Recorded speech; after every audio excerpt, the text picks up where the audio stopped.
Di era sekarang, boleh dibilang kita punya kecanduannya masing-masing. Kecanduan tidak selalu harus berkaitan dengan narkoba, merokok, miras, dan sebagainya. Tapi bisa juga pada hal yang mungkin kelihatannya tidak berbahaya. Misalnya kecanduan makanan-makanan manis, kecanduan media sosial, kecanduan main game, dan sebagainya. Halo semuanya, nama saya Michael. Selamat datang di channel saya, Sikutu Buku. Kali ini saya akan bahas buku Dopamine Nation karya Dr. Anna Lembke. Sebelum kita mulai, buat kalian yang mau support channel ini agar terus berkarya, caranya gampang banget. Kalian cukup klik subscribe dan nyalakan loncengnya. Dukungan kalian membantu banget supaya kita bisa rutin posting dan bersama-sama belajar di channel ini. Buku ini membahas soal kecenderungan kita untuk mencari kenikmatan yang instan. Manusia pada dasarnya diprogram untuk mencari kenikmatan dan menghindari rasa sakit. Ini adalah insting alamiah yang berasal dari jutaan tahun yang lalu. Dimulai di masa manusia masih jadi pemburu, mencari makanan, pakaian, dan tempat tinggal setiap harinya. Namun di era sekarang, semua telah jauh berbeda. Kebutuhan dasar boleh dibilang sudah terpenuhi. Apapun yang kita mau, bisa dengan cepat kita penuhi. Ketika kita mau beli sesuatu, 2 jam kemudian barang sudah sampai. Ketika kita butuh informasi apapun, ketik di Google, dalam beberapa detik jawabannya keluar. Ini yang membuat kita dalam dunia yang kebanjiran dopamin, dan yang paling penting kita harus tahu bagaimana cara menyeimbangkannya. Saya merangkumnya menjadi 3 hal penting dari buku ini. Pertama, dunia yang penuh candu. Kita hidup di dunia yang berlebih. Makanan, informasi, shopping, media sosial, dan sebagainya. Misalnya, smartphone yang kita gunakan sehari-hari boleh dibilang memberikan digital dopamin bagi generasi sekarang. Para ilmuwan seringkali mengandalkan dopamin sebagai semacam mata uang universal untuk mengukur potensi kecanduan dari setiap pengalaman. Semakin banyak dopamin di jalur penghargaan otak, maka semakin ketagihan pengalaman tersebut. Nah, apa sih dopamin? Jadi, dopamin adalah neurotransmitter yang mengirim sinyal dari satu neuron ke neuron lainnya. Mungkin dopamin merupakan neurotransmitter terpenting untuk membuat kita merasakan kesenangan, motivasi, dan penghargaan. Dalam hal kecanduan, dopamin merupakan sesuatu yang biasanya digunakan dalam zat atau pengalaman tertentu. Ada sebuah percobaan yang dilakukan pada tikus. Di kepala mereka dipasang sebuah alat untuk mengukur jumlah dopamin yang dilepaskan sebagai respon terhadap beberapa jenis zat. Pada dasarnya, kita punya jumlah dasar dopamin yang dilepaskan oleh otak. Tapi ketika kita menelan zat tertentu atau terlibat dalam sebuah aktivitas tertentu, dopamin kita akan naik dan turun sebagai respon atas situasi tersebut. Sebagai contoh, coklat meningkatkan dopamin di atas garis dasar sekitar 50%. Hubungan intim sekitar 100%, nikotin sekitar 150%. Dan amfetamin, obat stimulan sistem saraf pusat yang digunakan untuk menangani Attention Deficit Hyperactivity Disorder atau dikenal dengan ADHD, sekitar 1000%. Tapi setiap orang tentunya punya reaksi yang berbeda. Apa yang kita pikir nikmat belum tentu sama dengan orang lain. Ada fakta yang menarik. Kenikmatan dan rasa sakit itu bekerja seperti sebuah neraca. Sederhananya gini, bayangkan di otak kamu ada sebuah jungkat-jungkit, permainan anak-anak yang biasanya kamu temui di taman. Ketika kita melakukan sesuatu yang menyenangkan, misalnya kamu makan sepotong coklat, maka jungkat-jungkitnya akan sedikit miring ke sisi kenikmatan.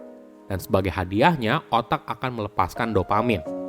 Namun perlu diingat, ketika keseimbangannya berubah, maka otak akan cepat beradaptasi.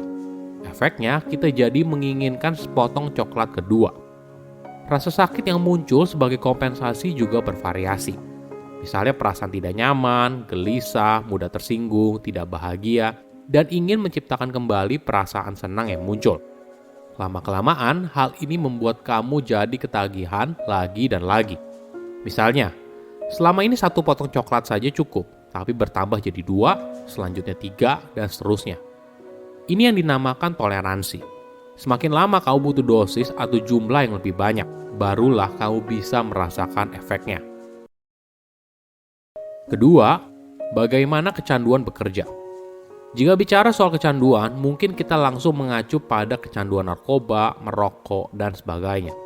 Padahal kecanduan itu juga bisa pada kecanduan main game, kecanduan pornografi, kecanduan judi, dan sebagainya. Efek yang terjadi juga sama, namun perlu kita pahami, pemicunya bukan hanya dari zat atau perilaku tertentu, tapi juga tanda yang berkaitan. Dalam sebuah program rehabilitasi pecandu miras, mereka menjelaskan kalau ada 3 tanda yang harus diperhatikan agar tidak kembali lagi menjadi pecandu. Orang, tempat, dan benda. Ibaratnya gini, walaupun kamu sudah berkomitmen untuk tidak minum miras lagi, tapi apabila kamu masih bergaul dengan teman yang suka minum atau berada pada lingkungan di mana miras tersedia, mungkin saja kamu pada akhirnya bisa kembali mengkonsumsi miras. Dalam ilmu neuroscience, hal ini dikenal sebagai pembelajaran cue-dependent learning, atau kata lainnya adalah pengkondisian klasik Pavlovian.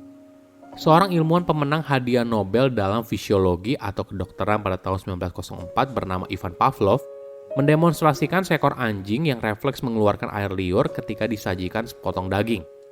Saat penyajian daging secara konsisten dipasangkan dengan suara bel, anjing tersebut mengeluarkan air liur saat mendengar bel, meski tidak ada daging yang muncul bersamaan. Kenapa? Anjing itu telah belajar mengasosiasikan sepotong daging yang merupakan hadiah alamiah dengan bel yang merupakan sebuah tanda yang dikondisikan. Ketika diteliti lebih lanjut, ternyata otak sudah mengeluarkan dopamin pada tanda tersebut, yaitu bunyi bel sebagai antisipasi kenikmatan yang akan muncul. Lalu, saat apa yang kita harapkan muncul, maka tingkat dopaminnya justru melesat lebih tinggi. Sebaliknya, jika tidak, maka tingkat dopamin akan turun di bawah batas dasarnya. Sehingga ini yang membuat kita jadi kecanduan.